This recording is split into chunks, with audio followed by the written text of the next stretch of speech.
Hello guys, welcome back to Mastic research and analysis wing. I hope आप सब लोगों की दिवाली काफ़ी अच्छी गई होगी। और ये मेरे लाइफ का फर्स्ट दिवाली है जिसमें मैंने एक भी स्टॉक लॉन्ग टर्म या शॉर्ट टर्म के लिए बाय नहीं किया, और सेम मैंने आपको रिकमेंड किया हुआ है। अब ऐसा मैंने क्यों किया हुआ है, आने वाले कुछ हफ्तों में और महीनों में आपको इसका जवाब मिल जाएगा। अब मार्केट व्यू क्या है नेक्स्ट वीक के लिए या फिर आने वाले कुछ दिनों के लिए, बिकॉज मैंने डेली व्यू के वीडियोस बनाना बंद कर दिया, बिकॉज वो सारे कंटेंट्स आपको काफ़ी इजीली मिल जाते हैं। एज पर करंट सिचुएशन आप मार्केट का एनालिसिस खुद भी कर सकते हो कि कल क्या हो सकता है और परसों क्या हो सकता है। बट इम्पोर्टेंट ये चीज़ें होती है कि 5 दिनों बाद क्या होगा, 10 दिनों बाद क्या होगा, या फिर 1 महीने या 2-3 महीने में क्या होने वाला है, वो समझना बहुत ज़्यादा इम्पोर्टेंट है। जो जिससे आपको एक एडवांस प्रेडिक्शन, आपका एडवांस मैथ्स रेडी हो जाता है कि आने वाले समय में आपको किस तरीके से संभल के काम करना चाहिए। तो मैं गाइस मार्केट में एक्सट्रीमली बेरिश हूँ। काफ़ी सारे इवेंट्स भी हैं आने वाले हफ्ते में, रेट कट है, इलेक्शंस है यूएस में, सब कुछ है। तो हो सकता है लोगों को ऐसा लग रहा होगा कि यूएस में प्रेसिडेंशियल इलेक्शंस होने के बाद पॉजिटिविटी आएगी मार्केट में, या फिर रेट कट हो जाएगा तो मार्केट में अपसाइड आएंगी, बॉटम बन जाएगा। बहुत सारी चीज़ें हो सकती है, आपको ऐसा लगे। बट मैं आपको क्लियरली सिंपली बोलना चाहता हूँ, मार्केट एक्सट्रीमली एक्सट्रीमली बेरिश है। तो आने वाले दिनों में, आने वाले हफ्तों में आपको मार्केट में वीकनेस ही नज़र आएगी। अब बाय ऑन डिप की स्ट्रैटेजी नहीं चलने वाली है। यस, मार्केट में छोटा मोटा बाउंस आएगा ज़रूर। पहले क्या हुआ करता था, आज से 1 महीने पहले, 1.5 महीने पहले क्या हुआ करता था कि मार्केट में 3 या 4% की तेज़ी आती थी, तब जाके आधा परसेंट 1% में प्रॉफिट बुकिंग थोड़ी बहुत दिखती थी, और उसमें भी बाउंस बैक, मतलब बाय ऑन डिप हो जाता था और मार्केट फिर से और 1-2% बढ़ जाता था। तो एक तरीके से अप ट्रेंड ही चल रहा था। बट अभी बिल्कुल आपको ऐसा होते हुए नज़र नहीं आएगा। अब आपको उल्टा होते हुए नज़र आएगा कि मार्केट में 1%, 1.5% मार्केट जंप कर रहा है, बाउंस बैक कर रहा है, और 2%, 3% मार्केट वीक हो रहा है। अब ये पैटर्न आपको दिखेगा आने वाले हफ्तों में, और I think near by March ये सारी चीज़ें सेटल होने तक मार्च या अप्रैल का समय लगने वाला है। तब तक मैं कंटिन्यूसली बेरिश हूँ। बीच में शायद मेरा व्यू चेंज हो भी सकता है। अगर हो गया तो I will update that. But at least अभी जो सारे मैच और सारे सरकमटेंसेस, जो जियो पॉलिटिकल इशूज़ है, जो स्टॉक्स में प्राइस एक्शन हो रहे हैं, जो स्टॉक में नर्वसनेस है, प्रॉफिट बुकिंग हमें कंटिन्यूसली देखने को मिल रही है। कमोडिटी मार्केट अपसाइड है, गोल्ड में तेज़ी बरकरार है। थोड़ा बहुत प्रॉफिट बुकिंग आया ज़रूर है, बट गोल्ड यहाँ थमने वाला नहीं है। गोल्ड और सिल्वर में फिर से बाउंस बैक आते हुए मैं देख रहा हूँ आने वाले कुछ दिनों में। तो इक्विटी का पैसा निकलते जा रहा है, एफआई कंटिन्यूसली प्रॉफिट बुक कर रहा है। कुछ फंड्स जो है वो गोल्ड में इन्वेस्ट हो रहे हैं, कमोडिटी में जा रहे हैं।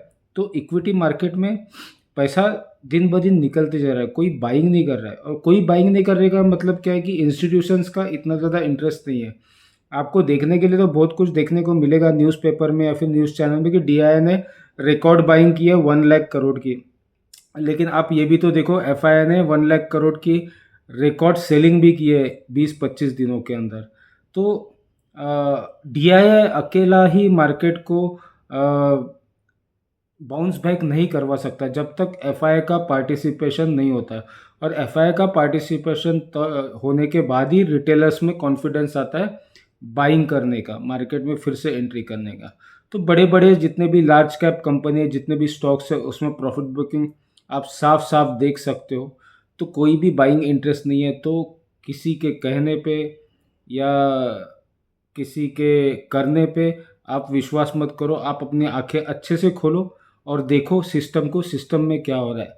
कॉल और पुट के चक्कर में आप ये मत करो कि हो क्या रहा है, because psychology is very important thing. It is very very very important thing. But psychology के साथ थोड़ा सा टेक्निकल हमें ध्यान देना ज़रूरी है, बिकॉज टेक्निकल आपको एक एज देगा कि आपको कौन से लेवल्स के ऊपर बॉटम में ध्यान देना है और रेसिस्टेंस पे ध्यान देना है, ताकि आप एक डायरेक्शनल ट्रेड कर पाओ। ठीक है, ट्रेड चाहे आप लॉन्ग पोजीशन में करो, पुट पोजीशन में करो, बट ओवरऑल पैसा आपका जो अभी बनेगा वो पुट्स में ही बनेगा, कॉल में नहीं बनेगा। दिवाली में आपको समझ में आ गया होगा, मैंने लास्ट वीडियो में बताया भी था कि दिवाली में कुछ खास नहीं होने वाला है। 350 पॉइंट बैंक निफ्टी ऊपर था, ऑप्शन का प्राइस 20-25 रुपये के लिए आप तरस गए होंगे, किसी ने कोई प्रॉफिट नहीं कमाया। तो ये एडवांस प्रिडिक्शन मैं पहले ही करके बैठा हुआ था, तो आने वाले समय में भी वही होगा। नीचे आएगा मार्केट, ग्रेविटी फोर्स के साथ पैसा बनेगा, ऊपर जाएगा तो लटक लटक के रो के जाएगा। प्रीमियम में कोई इम्प्रूवमेंट दिखेगा नहीं, बिकॉज विक्स भी हाई हो रहा है, और विक्स हाई हो रहा है 16 के ऊपर, 16 के आसपास चल रहा है। इसका मतलब ये अभी कल से लेके फ्राइडे तक हमें बहुत बड़े बड़े मूव्स मार्केट में दिखेंगे, दोनों साइड दिखेंगे। बट ओवरऑल मार्केट नीचे ही दबाव बनाने की पूरी कोशिश करेगा। टेम्प्ररी अगर बाउंस बैक आता है तो आप उसे बुलिश हो चुका है, बॉटम हो चुका है, ये सोच के अंधा ट्रेड मत कीजिए। आप पेशेंस रखिए, समय दीजिए मार्केट को। मार्केट किसी भी तरीके से पॉजिटिव नहीं है, शायद मैं गलत भी हो सकता हूँ, बट अगर आप ऑप्शन चेन एनालिसिस करते हो, अगर आप स्टॉक्स को एनालिसिस करते हो, अगर आप सेक्टोरियल इंडाइसेस को अगर एनालिसिस करते हो, तो आपको दिखेगा आईटी सेक्टर वीक है, मिड कैप सेक्टर वीक है। मिड कैप सेक्टर सबसे इंपॉर्टेंट सेक्टर है, वो वीक है। बड़े बड़े स्टॉक्स उसमें प्रॉफिट बुकिंग चल रही है, जिसके मार्केट कैप 3 लाख करोड़, 4 लाख करोड़, 5 लाख करोड़ के स्टॉक्स है। रिलायंस जैसा स्टॉक वीक चल रहा है। तो किसी भी तरीके से, और अगर हम लोग ये सोच रहे कि सडनली कुछ बड़ा हो जाएगा, तो वो एक दिन के लिए हो सकता है, राइट। बट हमें क्या चाहिए कि जैसे कि मैंने पिछले वीडियो में भी आपको बताया कि हमें ध्यान देना है कि मार्केट अगर कंटिन्यूसली 2 से 3 दिन पॉजिटिव क्लोजिंग देता है, तो और एफआई की बाइंग उसमें नज़र आती है 3 में से 2 बार, तो आपको इंडिकेशन मिल सकता है कि मार्केट का बॉटम बन गया। तब तक आप गलत फहमी में रहिएगा ही मत। किसी एक दिन में मार्केट में बाउंस बैक आएगा तो आप उसमें ट्रैप होने वाले हो। आपको 3 से 4 दिन मॉनिटर करना पड़ेगा, और मार्केट का ट्रेंड अपसाइड हो प्लस एफआई की बाइंग हो, तो ही आप बुलिश के एंगल में, वो डायरेक्शन में सोच सकते हो। अदरवाइज जो भी बाउंस आएगा वो ट्रैप होगा, आपको कॉल्स खरीदवाए जाएंगे और ऊपर से शॉर्ट की पोजीशन बनते जाएंगे।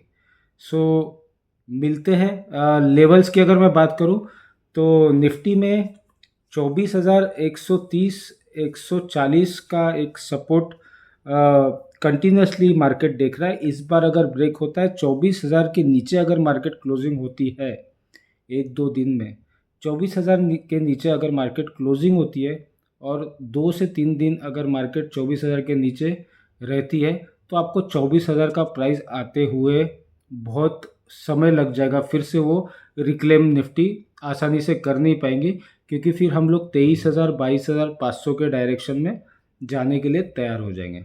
बैंक निफ्टी 50,000 का लेवल अगर ब्रेक हो गया तो सीधा सीधा 48,500 48,800 का रेट आपको आसानी से आते हुए दिख सकता है, ठीक है। सो ये लेवल्स पे ध्यान दो। अपसाइड में निफ्टी का स्ट्रॉन्ग रेसिस्टेंस है 24,500 550, जब तक उसके नीचे है सेल ऑन राइज है।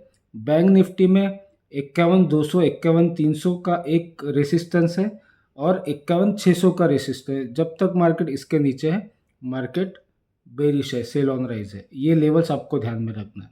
I hope you like the video. आप अपने फ्रेंड्स के साथ, जिन्हें ज़रूरत है उनके साथ शेयर कीजिए। फर्स्ट टाइम देख रहे हैं तो प्लीज़ सब्सक्राइब कीजिए। ऐसे इंपॉर्टेंट कंटेंट मैं टाइम टू टाइम शेयर करते रहता हूँ, जो आपको आपके लिए बेनिफिशियल हो, आपको कुछ सीखने को मिले। मार्केट की साइकोलॉजी, मार्केट के techniques, the patience how you can build up inside you, that you can learn from this. Thank you so much. Have a great day. See you tomorrow in live market.